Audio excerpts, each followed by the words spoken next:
हम समझते हैं 150 पार हम लोग करेंगे। 150 पार जन स्वराज। बिल्कुल बिल्कुल बिल्कुल 150 पार करेंगे। पूर्ण रूपेण सरकार बनेगी, प्रशांत किशोर जी के नेतृत्व में जन स्वराज पार्टी की सरकार बनेगी। कि कांग्रेस पार्टी को अगर 20 से 25 सीट भी राजद देती है तो चुनाव लड़ने को तैयार होगा। तेजस्वी यादव बनाम कन्हैया कुमार, बिहार का चेहरा कौन, आज तक स्पष्ट नहीं कर पाया कि भाई मुख्यमंत्री का चेहरा कौन बिहार में होगा। केजरीवाल का जो हालात हुआ है उसी तरह से तेजस्वी जी का हालात जो है कि ये लोग करने पे, यहाँ से हम राजद को समाप्त कर दें ताकि कांग्रेस आगे आ जाए। और राजद समझ रही है कि कांग्रेस किसी तरह से अगर आगे आ जाता है तो हम लोग के लिए परेशानी है।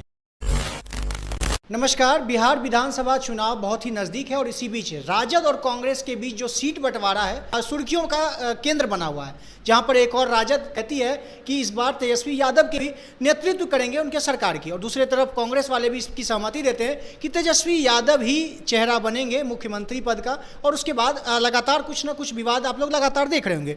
इसी बीच एक जनस्वराज का एक प्रेस कॉन्फ्रेंस होता है जिसमें जनस्वराज के नेता कहते हैं कि राहुल गांधी का जो बिहार दौरा है उसमें बिहार में कांग्रेस जो है वो राजद की झोला उठाने वाली पार्टी है।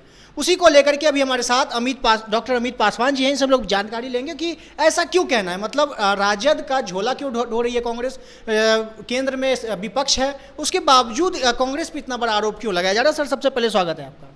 बहुत बहुत धन्यवाद। सर कांग्रेस झोला उठाने वाली पार्टी, मतलब इतनी बड़ी पार्टी होने के बावजूद उसको कह रहे हैं कि राजद का झोला उठाती है कांग्रेस। देखिए ये तो स्पष्ट है, कई वर्षों से आप देखा कि राजद के साथ गठबंधन करके सरकार में भी कांग्रेस पार्टी रहा।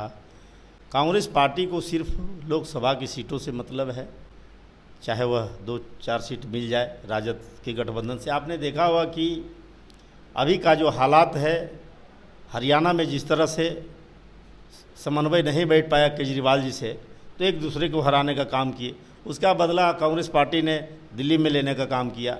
आप ठीक उसी तरह से अगर बिहार में समन्वय नहीं होता है दोनों पार्टी में, तो केजरीवाल का जो हालात हुआ है उसी तरह से तेजस्वी जी का हालात जो है कि ये लोग करने पे, ये इंतज़ार की घड़ी देख रहे हैं कि किसी न किसी रूप में यहाँ से हम राजद को समाप्त कर दें ताकि कांग्रेस आगे आ जाए। और राजद समझ रही है कि कांग्रेस किसी तरह से अगर आगे आ जाता है तो हम लोग के लिए परेशानी है। तो दोनों में अंतर्द्वंद है, लेकिन हालात ये है कि कांग्रेस पार्टी को अगर 20 से 25 सीट भी राजद देती है तो चुनाव लड़ने को तैयार होगा। उसका सबसे बड़ा कारण यह है कि जितने उनका जो विधायक है, जीते हुए विधायक हैं, अगर गठबंधन नहीं होते तो सारे विधायक जहां तहां भाग जाएंगे। सर एक सवाल इसमें रोकूंगा मैं, आपका 2 बयान हो गया। एक बयान आपका है कि मतलब कांग्रेस चाहती है राजद को ख़त्म करना, राजद चाहती है कांग्रेस को आगे नहीं बढ़ने देना, है ना। और एक तरफ बयान यह भी आता है आप ही के पार्टी का कि झोला ढोने वाला काम कर रही है राजद का। तो सर इसमें तो हो गया कि झोला ढोना मतलब उसको सपोर्ट में उसके पीछे पीछे झोला लेके घूमना, और एक तरफ कह रहे हैं कि दोनों एक दूसरे को आगे भी नहीं बढ़ने देना चाहती है।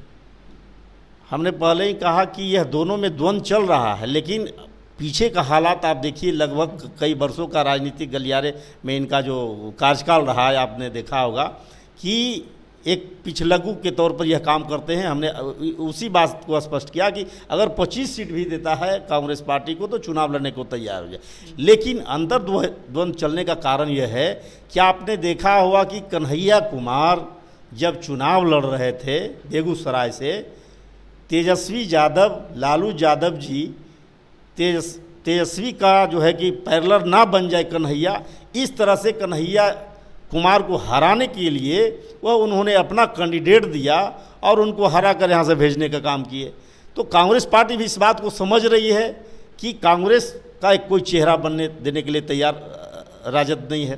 तो बात इसी का है कि तेजस्वी यादव बनाम कन्हैया कुमार, बिहार का चेहरा कौन, आज तक स्पष्ट नहीं कर पाया कि भाई मुख्यमंत्री का चेहरा कौन बिहार में होगा। तो एक आखिरी सवाल होगा, इसके बाद ख़त्म करते हैं। एक तरफ जो भी हालात चल रहे हैं इसको लेकर के हम लोग बहुत ज़्यादा बहस नहीं करते, ज़्यादा चर्चा नहीं करेंगे। एक और बयान आया है जनस्वराज की तरफ से, उन्होंने कहा है कि आने वाले समय में, मतलब अभी जो चुनाव आने वाला है उसमें जनस्वराज की सरकार बनने वाली है। सर अभी इधर द्वंद्व चल रहा है और इधर इस बीच में ऐलान भी हो रहा है कि जनस्वराज की सरकार बनने वाली है। देखिए तो स्पष्ट है कि हमारी जो लड़ाई है 243 सीट पर पूर्ण रूपेण तैयारी है, और आदरणीय प्रशांत जी का नेतृत्व में जिस तरह से युवाओं का झुकाव है, हर क्षेत्र के विभिन्न प्रखंडों में हम देख रहे हैं कि युवाओं में जो एक विकल्प के रूप में आज तक 30 से 35 वर्षों का शासनकाल रहा राजद और कांग्रेस का, जनता उब चुकी है। आपने देखा कि बीपीएससी का जो आंदोलन हुआ, छात्रों को किस तरह से बर्बरता पूर्ण तरीके से पिटाई की गई, तो सारे जितने भी नौजवान हैं उसका कोई विकल्प नहीं था। बहुत सारे प्रतिभावान हमारे गांव में लोग रहते थे, उनको कोई प्लेटफॉर्म नहीं मिलता था। तो एक विकल्प के तौर पर जन स्वराज पार्टी जिस तरह से पूरे बिहार में अपना कैंपेन कर रही है, मैं समझता हूं कि 243 सीट पर चुनाव लड़ेगी और काफ़ी पूर्ण बहुमत में जन स्वराज की सरकार बनेगी। कितना सीट लाइएगा, कितना मतलब कुछ अनुमानित होगा कितना सीट आ सकता है? हम समझते हैं कि जिस तरह से हमारा अभी पूरा कैंपेन हम लोग का पार्टी का चल रहा है, एक एक कार्यकर्ता गांव-गांव टच करके छोटी छोटी सभाओं करके लोग को जो नेतृत्व कर रहे हैं, हम समझते हैं 150 पार हम लोग करेंगे। 150 पार जन स्वराज? बिल्कुल बिल्कुल बिल्कुल 150 पार हम लोग करेंगे। बहुत बड़ी बात कह रहे हैं, 150 पार होने वाला जन स्वराज। बिल्कुल बिल्कुल बिल्कुल 150 पार करेंगे, पूर्ण रूपेण सरकार बनेगी, प्रशांत किशोर जी के नेतृत्व में जन स्वराज पार्टी की सरकार बनेगी। चलिए, चुनाव के बाद फिर मिलते हैं। बाकी हम लोगों ने चर्चा किया है बिहार आगामी विधानसभा चुनाव को लेकर के, और उसके बाद राहुल गांधी और जो जिस तरह से कांग्रेस पर आरोप लगाया गया था जन स्वराज की तरफ से कि कांग्रेस राजद का झोला ढोने वाला काम कर रहा है, और उसके बाद आने वाले विधानसभा चुनाव में 150 प्लस जन स्वराज लाएगी, ऐसा भी बयान है जन स्वराज के नेता का। बाकी इस पूरे खबर को देखने के बाद आपकी जो राय होगी कमेंट बॉक्स में जरूर बताइएगा। मेरा नाम अंकित भारद्वाज है और आप द पब्लिक पॉइंट्स देख रहे हैं। बहुत बहुत धन्यवाद।